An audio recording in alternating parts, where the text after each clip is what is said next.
Greetings, Timeshare Traveler here, episode number 328. Having a happy new year of timesharing. Just wanted to put together my sort of tips or things I do to make sure that I have a great year every year with timesharing.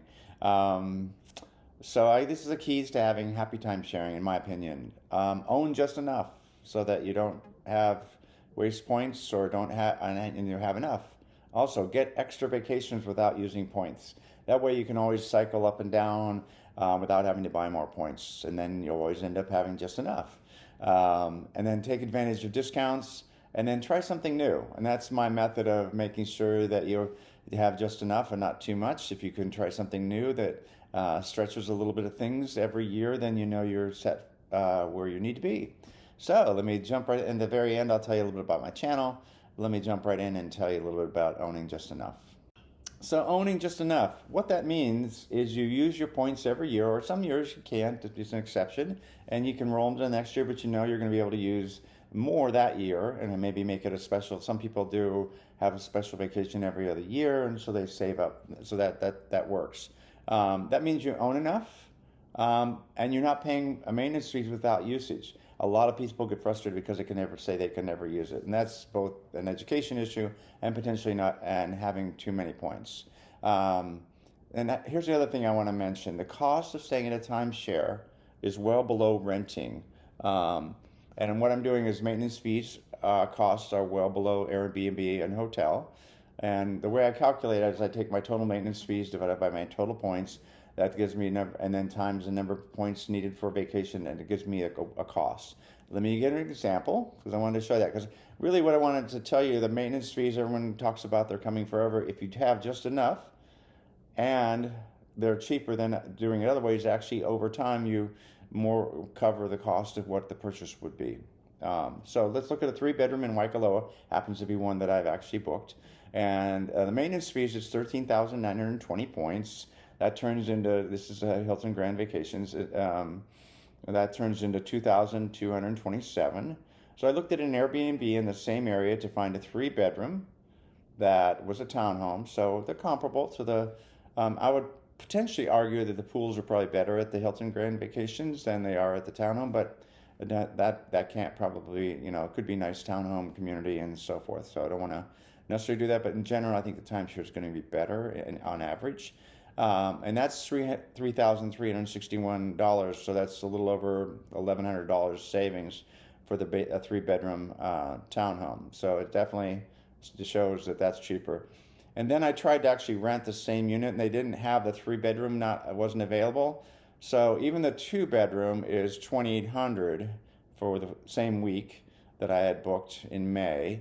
And then a 1-bedroom was another $1,750. So if you added those two together, you're well above. You're better off with Airbnb, but still well above what the maintenance fees are. So I want to reiterate that if you just have enough and you're using them on a regular basis, then it's typically cheaper than you can get with Airbnb or rentals or anything else like that. So own just enough. That'll make you at least feel like you're not getting your money's worth. Next thing I wanted to talk about is get extra vacations without using points. So that's part of having enough, is knowing that you also use the exchanges and some things like that. So last call, that's a name that RCI has, but what I mean is book within within 45 to 90 days. You can often book a week for $400. Now that's not going to be often. That's probably not going to be in Hawaii in the middle of the summer. It's going to be an off-peak situation. Not always. Vegas is pretty much always available, so you can usually do that if you want to go to Vegas for a week. Or Orlando is also like that. The other option is book a stay with cash, so you don't necessarily have to use your maintenance fees or the points. Make sure you're going to use the points, because otherwise it doesn't make much sense. But typically, when you book with cash, it's less than the maintenance fees. If you look on Interval International and you want to book a getaway, that's typically less than the maintenance fees. Not necessarily a lot, but again, it's an extra vacation because you have enough to cover the base, and then you're surging if you want an extra week of vacation or a weekend or so forth. And again, if you're with premier levels, sometimes you have bookings that are for free. I have that with Hilton Grand Vacations. And then the other thing is marketing stays, and they're typically 4 nights, and they're typically around $200. So you can get a 4 night, 3 night, a 3 night, 4 day stay, or potentially 4 night, 5 day, depending on the various situations, for around $200. Sometimes that includes activities. They almost always include an owner update or some kind of a sales presentation. So that should not come as a surprise if you're in the timeshare ownership already. And then I always get the hotel points when I do owner updates. And so then the other option is getting another vacation by free using your points, because you can use the hotel points often to book timeshares, or you can use it for hotels with kitchens, or you can just use it for a regular hotel.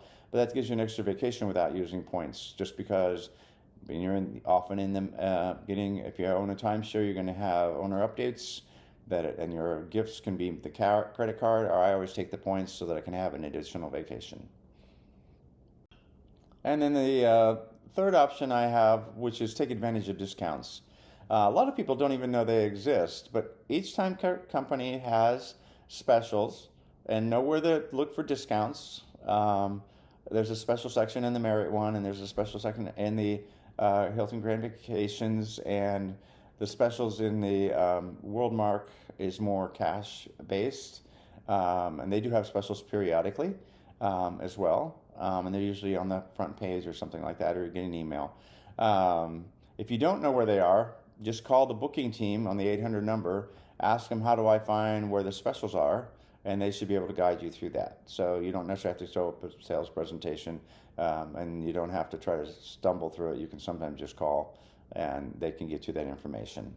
The other thing I've been doing is I've been checking everything I'm thinking about booking. I will check to see if it's available on an exchange first. And often the exchange, if it's on the exchange, that means they have excess inventory. That's really what that means.